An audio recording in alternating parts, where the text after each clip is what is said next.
Hello, people of the internet. My name is Raja Ataul Kareem. Welcome to the second episode of FilmCast. This episode is a very important episode, and we have amazing people joining us this episode. First up is the CMO of Nixer Productions, Lareb Khan. How are you, Lareb? Hello. I'm good, Raja. How are you? I am fine. Joining Lareb, we have three volunteers here at Nixer Productions. These are, I guess we call them baby sharks around here, or younglings is what I prefer. But we've got Riva Sohail, Abbas Raza, and Ariba Hassan. How are all three of you doing?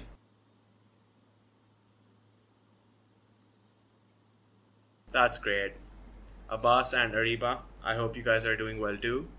So today's topic Yep. Okay. So today's topic is diversity in Hollywood.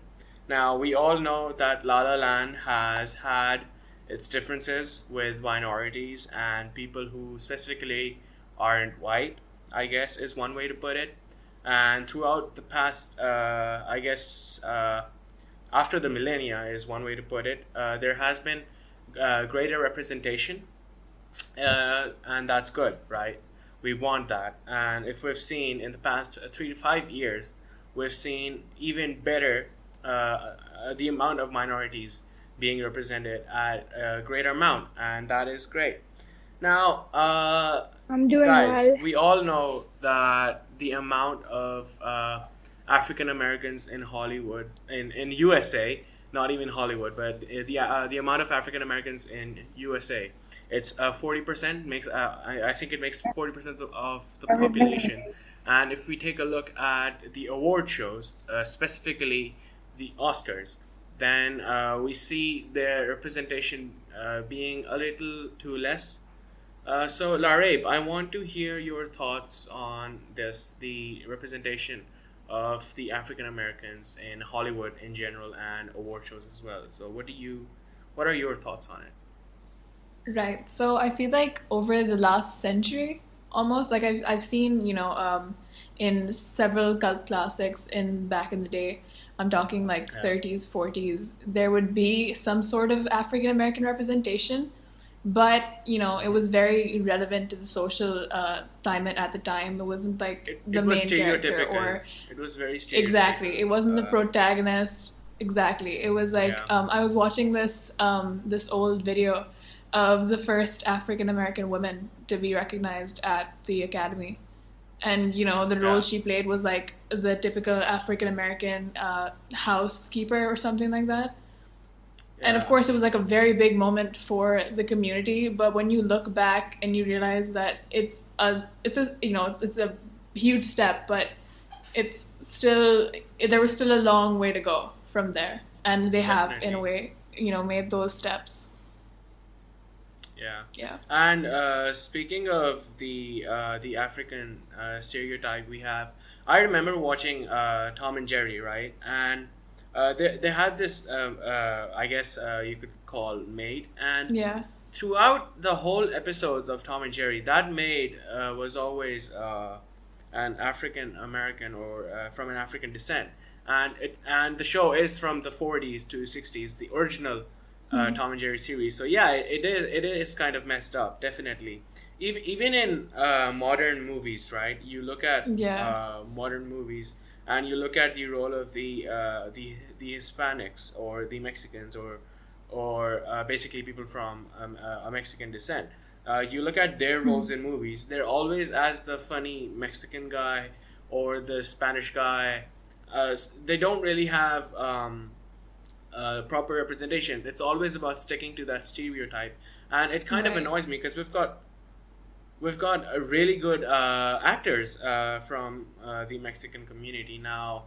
Uh, Riva, I know that you've done your research regarding the Oscars and everything related to that. Now, I wanted to know what you think of the hashtag that was aired in 2016. I forgot what it was called. So if you could just give us a brief overview. Yeah, Oscar is so white. Thank you, Abbas. So yeah, that hashtag was ran in 2016, and we saw a significant, or at least a noticeable amount of change by the Academy, which was good. Always a fan of positive change. So, speaking on that, do you guys think that the Oscar has given the representation required to minorities, or do you think that it still lacks something? I feel like they have taken a step forward, but they still have a very long way to go. But I think that hashtag helped raise awareness because, people were using it. And, but we have a long way to go because there are just like, very noticeable amount of movies that are still like lacking representation, and I think that that needs to be changed because its representation is very important, and I do think that it helped but not as much. I mean, of course, it trended on Twitter and it did something. Now, I don't know how many of you guys remember the infamous Oscar photo that Ellen DeGeneres posted on her Twitter. But if you look at the amount of Yeah. celebrities over on that photo, there's only two African Americans, and if I'm not mistaken, I think everyone else in that photo is white from an American descent, but I'm probably wrong. But let's just say say 50 to 60% people in that photo were white. So it really Yeah. does put things into perspective when you notice what kind of actors are put on the spotlight. I'm not necessarily saying getting a part, but we're talking about actors being on the spotlight, right? You rarely ever see let's just say you don't see Don Cheadle up on the stage hosting an Oscars. You would relatively imagine people like Jimmy Kimmel or Jimmy Fallon. I mean, Yeah. they do have that clause of being Any talk show Jimmy hosts. basically that Hollywood could throw our way. Any Jimmy, yeah, like the most American name you could imagine, Yeah. and they are the hosts of the talk show, right? Abbas, Ariba, speak up. I mean, you guys definitely have an opinion on this, right? So, what? Yeah, so I remember the first time that I've seen African American representation personally at the Oscars was back. I'm not sure. Correct me if I'm wrong. I think it was 2012 or 2013. There was this movie called Yeah. 12 Years a 12 years Slave, later.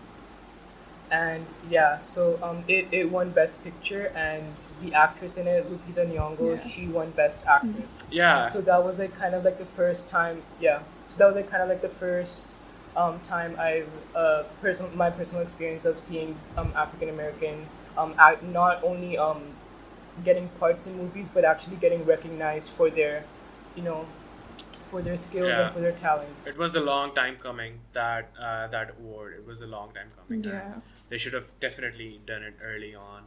Right. Yeah. Let's talk about one of the biggest celebrations of, I guess, black culture, which is, or not a big celebration, but a big, I guess, a forward motive towards it. The Black Panther movie in 2019. Yeah. Made A waves. very African American and African dominant cast, and honestly, one of the best movies I've ever watched, and definitely one of the best movies put out by Marvel, Disney, and Marvel Studios. The African or the African American representation in the movie was amazing. The actors did a great job. The visual effects, of course, amazing. It's Marvel. You always expect them to outdo that kind of stuff.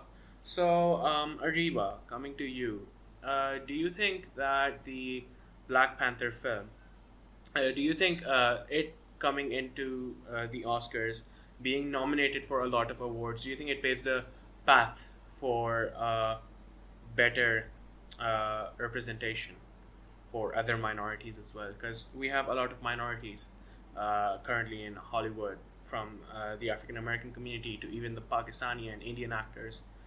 So yeah, Ariba, Oh, it definitely does.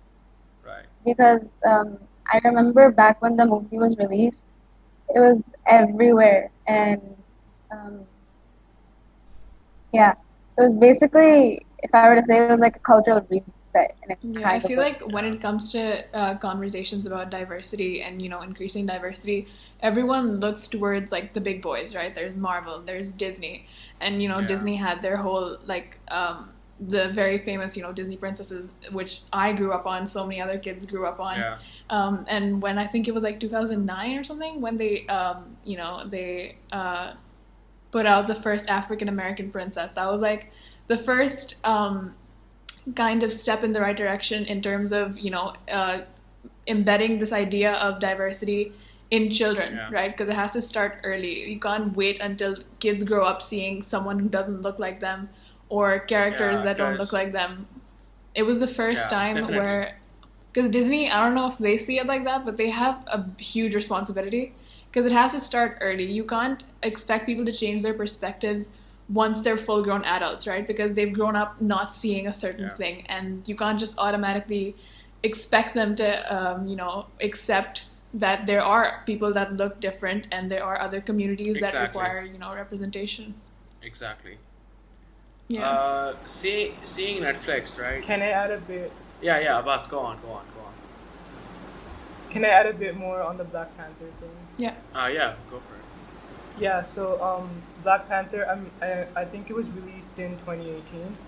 Yeah. Yeah. So I feel like Hollywood really started to get the diversity status quo in 2018 because there were movies such as Black Panther with the majority of the cast being African American, but there were also movies such as Roma with a Hispanic his Hispanic cast. There was movies like Shape of Water, which won Best Picture at the Oscars, which was directed by Guillermo del Toro, which was also a Hispanic filmmaker.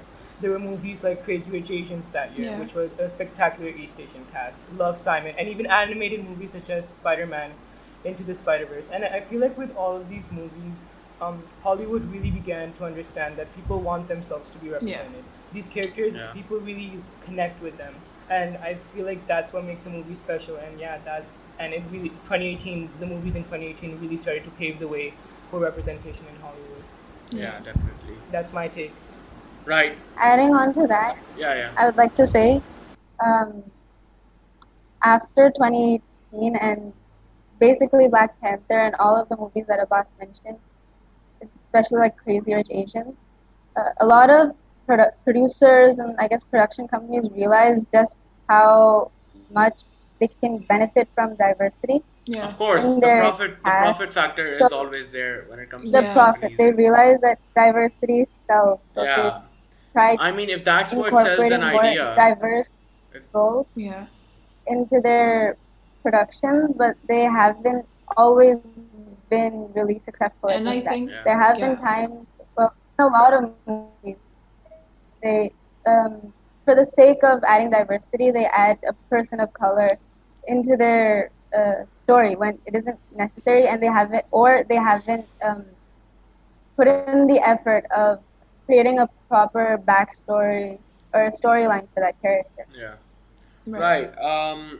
So Right. Yeah, that's true. And honestly, in my opinion, that if a company or a production company thinks that diversity will give them numbers, and if they're willing to promote diversity just for that money factor, I think that's perfectly fine. Go for it. Yeah. As long as you're Especially- promoting especially- diversity. Yeah, Yeah. especially in today's era where we have like a billion streaming platforms, like there's Netflix and there's Amazon and there's Apple and there's all Definitely. this. There's so much more opportunity for filmmakers as a whole. Like Yeah. if you aren't you aren't limited to just, the box office The big- mainstream yeah. cinema. Yeah. Yeah. There's so much more opportunity for filmmakers as a whole, so that now there's just more room for smaller filmmakers who will be from more diverse backgrounds because they aren't given Definitely. opportunities in mainstream cinema. If I'm not wrong, then The Irishman. If correct me if I'm wrong, but if the Irishman that won Best Movie, isn't it a Netflix original? Yeah, it is. Yeah. So imagine being Even just a Marriage Netflix Story. original, 'cause- So yeah, like there's because I Roma, hadn't there's heard- Marriage Story. Yeah, there are all these new films that are getting recognized at the Academy are like streaming platform originals. So even the big Yeah. directors like Martin Scorsese isn't depending on mainstream cinema to tell a story, which is great.